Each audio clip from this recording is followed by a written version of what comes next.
Alright, welcome back to my YouTube channel. I'm Andes Vlog. Ito, pag-usapan po natin mga kaibigan, bigyan natin ng kaunting public opinion komentaryo. Dating Presidente Digong, nasa London na. Aba, ay nako po, sabi na nga eh. Kaya pala maraming naghahanap dito mga kaibigan. Wala na pala dito sa Pilipinas at nandyan na daw diyan po sa London. Ay baka ito ay natakot dito sa diniploy na PNP SAP. Ito ay tuluyan ng tumakas mga kaibigan.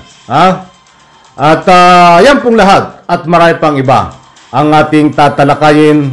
At kung bago pa lang po kayo sa aking maliit pa na YouTube channel, inaanyayahan ko po kayo, please subscribe, sabay-sabay po nating i-like ang video na ito kung nagustuhan nyo po. Palakpakan muna mga kaibigan. At shoutout po sa lahat. Kumusta po kayo? Dire-diretso na po tayo. At gusto ko po munang magbigay ng kaunting paunawa. Disclaimer lang po, mga mahal kong mga taga-subaybay, dahil ayaw ko po kayong mabiktima ng anumang fake news at ayaw ko po maghinala kayo na ako ay nagpapakalat ng anumang fake news. Ito pong tatalakayin natin na ito, na si Duterte, dating Presidente Digong, ay nasa London po. Ito po ay walang kumpirmasyon, mga kaibigan. Subalit may impormasyon po na lumabas na si Duterte, dating Presidente ho, ay nandiyan sa London. Mabuti po nang tayo ay nagkakaintindihan. Hindi ko po sinasabi sa inyo sa ngayon, na ito ho ay paniwalaan nyo.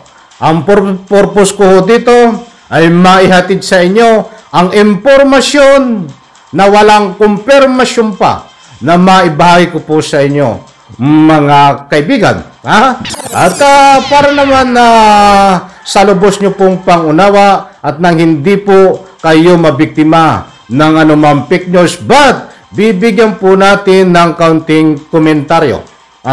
Marami na pong nag-vlog nito. Nandiyan po sa ating idol to. Magaling, mapagkakatiwalaan na ito'y matindi. Sa kanyang mga banat, si Dean Arman.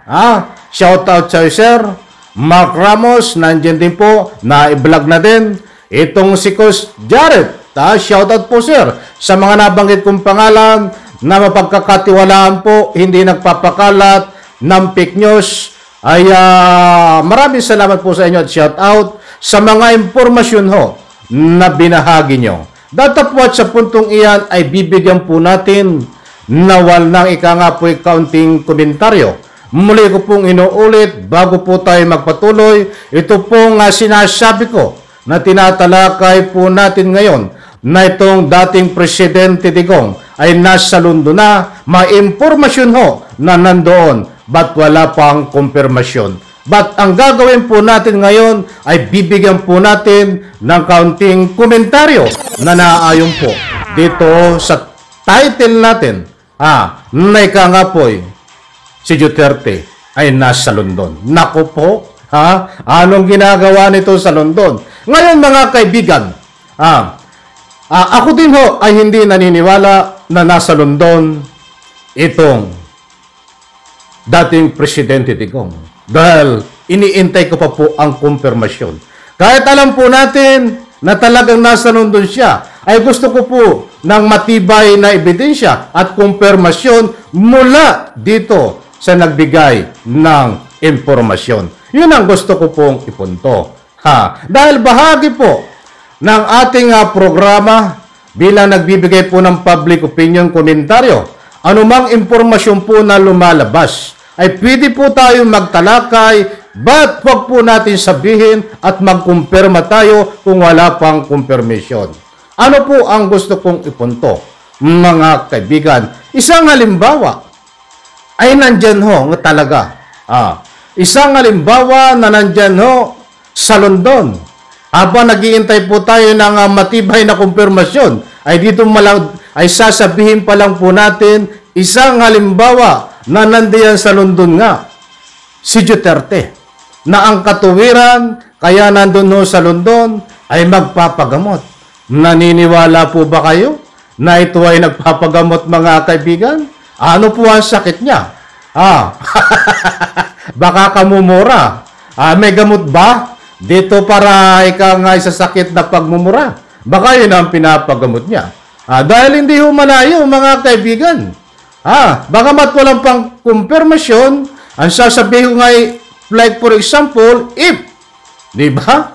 Marami ang nagsasabi sa mga comment section. At kahit hindi sa comment section nila, alam ko, hindi ko naman pinapangunahan kayong mga mahal kung taga-subaybay.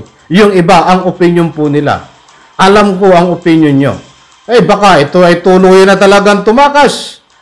Katulad nga po, kung maalala nyo, mga kaibigan, nandiyan ho, sa vlog ko, nandiyan ang katibayan. Isang araw lang po ang nakakaraan na pwedeng tumakas na at nasa ibang bansa na itong dating Presidente Digong. Dahil nalalapit na ho ang buwan ng June or July na yan po ang sinabi na impormasyon na dating Senador Trillanes at itong kinatawan po ng ICC na attorney, isang abogada ho, na pinatutunayan po nila at nagbigay ng impormasyon by month of July or June, lalabas ang warrant of arrest na galing sa ICC. Yan po isang punto de vista, public opinion, if kung totoo na nandiyan ho sa London itong dating Presidente Digong. Hindi ko kayo masisisi kung sasabihin nyo na ito'y umiiwas sa warrant of arrest. Hindi ko kayo masisisi at irerespeto ko ang inyong public opinion diyan sa comment section na ito ay bahagi ng pagtakas para matakasan ang warrant of arrest. Pwede rin ho mangyari yun. Hindi ko rin kayo masisisi kung talagang sasabihin nyo na ito ay nagpapagamot. Karapatan nyo po yun. Kasi ang sabi nga, ayon sa informasyon na nating nakuha, ito ay nandiyan sa London upang magpagamot kasama. May kasama Sino ito mga kasama, mga kaibigan? Alam ko ay kasama itong kanyang apo at anak, mga kaibigan. So, bibigyan po natin ng kumpirmasyon yan. Maaring bukas. At alam mo naman ho tayo At ang gusto ko lang ihatid sa inyo at ipaunawa, wag po natin paniwalaan ito, mga kaibigan. Ako na mismo ang nakikiusap. Wag nating paniwalaan hanggang ngayon na hanggang hindi pa ako naghahatid ng kumpirmasyon. Alam nyo, hindi po tayo nagtatalakay nang hindi ho malapit sa katotohanan. Bagamat nandiyan ho, kung nandiyan po siya sa London, pag wala pa po akong prueba at katibayan, ay pwede ko rin sabihin ho, na wag po kayong maniwala, mga kaibigan. Sana ho, nakuha nyo ang gusto kong ipunto. Dahil ayaw ko na ika nga po tayo ay nagpapakalat ng fake news. Tayo po ay nagbibigay ng kaunting komentaryo, public opinion, na pwedeng mangyari ito, mga kaibigan. Kahit saan kayo magsuot, sa mga batikan na mga analyst, hindi pa man pumuputok itong balita na ito, na posible na mga ibang bansa na itong dating Presidente Digong. Alam niyo, ang tinitirhan diyan, di umano, ayon sa nakuha nating impormasyon, ay dalawang palapag na hotel ay medyo mahal na mahal yun. Inoccupy niya po, mga kaibigan. At sasabihin ko po sa inyo, bukas sa mga full story nito, mga kaibigan, at alam niyo ay pipilitin po natin na bigyan ng gawa ng part ito. At nang sa ganun ay maibigay ko po sa inyo At sasabihin ko sa iyo, pwede na kayong maniwala kapag nagbigay na po ako ng katibayan, mga kaibigan. So ito isang public opinion, komentaryo na nagbabase po tayo dito sa mga kasamahan nating mga vlogger na ito po ay matitindi ito. Hindi po ito nagpapakalat ng anumang fake news. Itong mga nabanggit kong mga vlogger, sila ho ay may kakayanan na nga po kumuha ng impormasyon at nang sa ganun po, itong mga impormasyon na ito ay binabato po nila sa kanilang YouTube channel. Alam ko po na unawaan nyo ako, mga kaibigan. Yan po muna ang ating latest update. At pwede ho kayong magbigay ng anumang any reaction. Naniniwala ho ba kayo na nasa London itong dating Presidente Digong? Kung hindi bang kayo naniniwala, wala pong problema. Any reaction, diyan po sa comment section ay pwede po kayong mag-iwan ng anumang public opinion. Maraming salamat. Isang like lang po sa video na ito. Bye-bye, palakpakan.